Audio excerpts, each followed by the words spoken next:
Uji coba Pelikan Crossing di depan stasiun Cikini, Jakarta Pusat mulai dilakukan sebagai respon dari aduan masyarakat. Banyak penumpang kereta melompati pagar untuk keluar masuk stasiun. Soalnya, akses resmi sebelumnya hanya tersedia di sisi utara dan selatan stasiun, sehingga sebagian penumpang memilih jalur pintas dengan memanjat pagar di area tengah. Untuk mendukung keberadaan Pelikan Crossing, Gubernur DKI Pramono Anung meminta agar ojek ataupun taksi tidak menunggu penumpang di sekitar Pelikan Crossing menghindari kemacetan. Lalu, apa bedanya Zebra Cross dengan Pelikan Crossing? Zebra Cross hanya berupa marka garis putih di jalan tanpa kontrol lampu lalu lintas, hingga keberhasilannya sangat bergantung pada kesadaran pengendara untuk berhenti. Sementara Pelikan Crossing dilengkapi tombol dan lampu sinyal yang akan menyala setelah ditekan oleh pejalan kaki saat hendak menyeberang. Saat lampu hijau pejalan menyala, lampu merah untuk kendaraan melintas akan menyala dan wajib berhenti sampai batas waktu tertentu. Durasi menyeberang bervariasi mulai dari 7 hingga 40 detik tergantung kondisi jalan dan volume penyeberang. Pelikan Crossing umumnya dipasang di lokasi dengan arus lalu lintas padat atau jumlah penyeberang tinggi. Namun, tak jarang masih ada pengendara yang menerobos lampu merah, mengabaikan lampu hijau bagi penyeberang. Karena itulah, semoga keberadaan Pelikan Crossing mampu menjadi solusi tepat tanpa menambah beban kemacetan di stasiun Cikini. Tetapi tahukah Anda, kawasan Cikini pernah menjadi salah satu pusat narkoba bahkan di masa kolonial?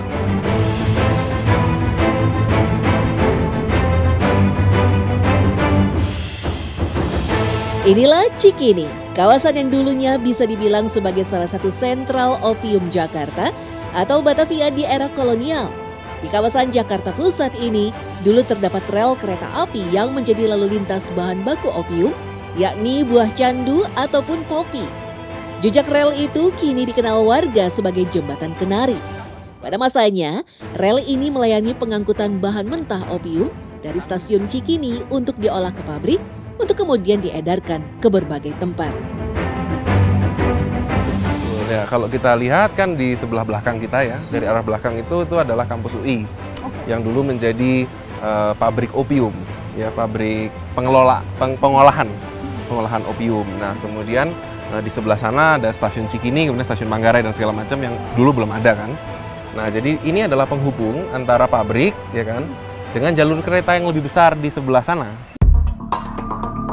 Berjarak sekitar 200 meter dari Jembatan Kenari, kami mendapati bekas bangunan stasiun Cikini yang dulu berfungsi sebagai penyokong pabrik utama Salemba.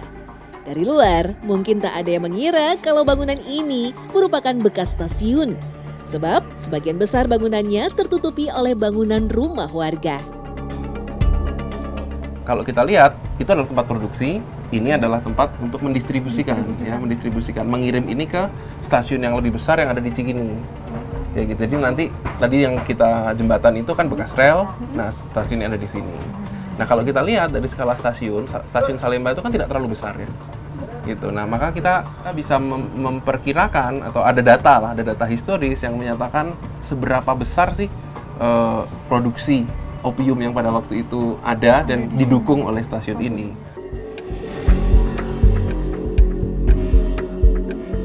Dari Jembatan Kenari, kami dibawa memasuki kawasan Gang Ampiun.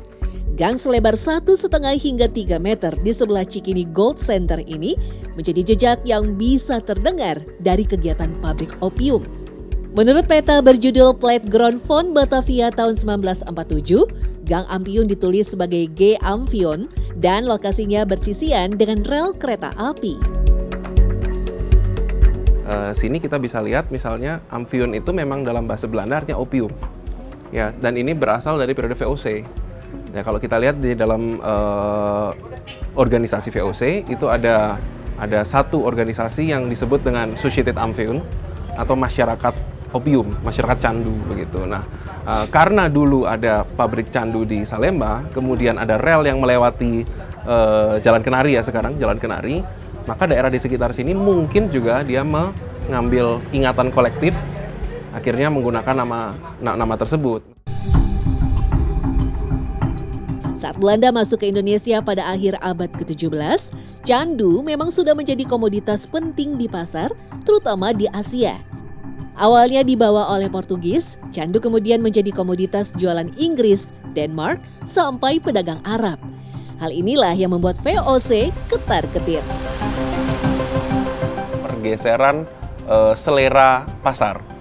Jadi yang dulunya itu mereka suka kepada cengkeh, pala, dan juga lada, 3 komoditas ini menjadi menurun permintaannya.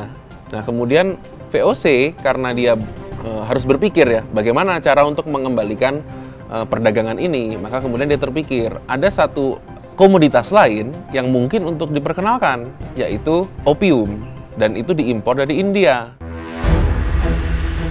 Hal yang sama mewabah di Jakarta. Saat itu tempat atau lokalisasi bagi para pecandu juga dapat ditemukan, terutama di kawasan Jalan Gajah Mada, Jakarta Pusat. Sampai tahun 1950-an, tempat itu dikenal warga sekitar dengan sebutan Gang Madat atau Gang Madat Besar.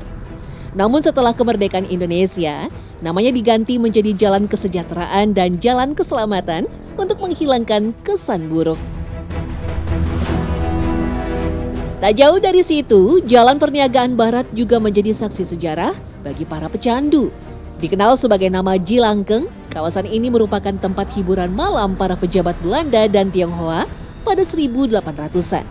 Di sini para pengunjung menghabiskan malam, berdansa, hingga mengkonsumsi opium.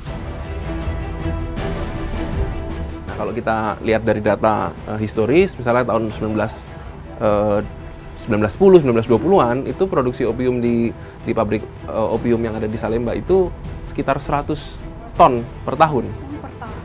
Gitu. Nah, kemudian ketika kita merdeka itu kan ada sisa sekitar 20 ton, ya kan? Jadi itu sudah sangat sisa. Mereka sebenarnya setahun tuh bisa memproduksi berkali-kali lipat, begitu. Dan hasil revenue atau hasil pendapatan pemerintah kolonial pada waktu itu dari penjualan opium dan produksi opium itu sekitar kalau diuangkan sekarang itu sekitar 2-3 triliun dalam rupiah hari ini, begitu. Meski begitu, perjalanan candu menghisap kesadaran bangsa bukan tanpa perlawanan. Tercatat sejak era Pakubuwono II di abad 18, para pemadat sudah mulai kehilangan tempat. Bahkan di Sumatera pada awal 1800-an, Perang Padri menjadi salah satu gerakan yang memerangi kebijakan Belanda membodohi masyarakat Nusantara. Pada tahun 1976, pemerintah secara resmi mengeluarkan undang-undang yang bertujuan untuk memberangus narkotika, salah satunya opium. Tak bisa dibayangkan memang jika bangsa ini masih berada di bawah cengkraman halusinasi opium.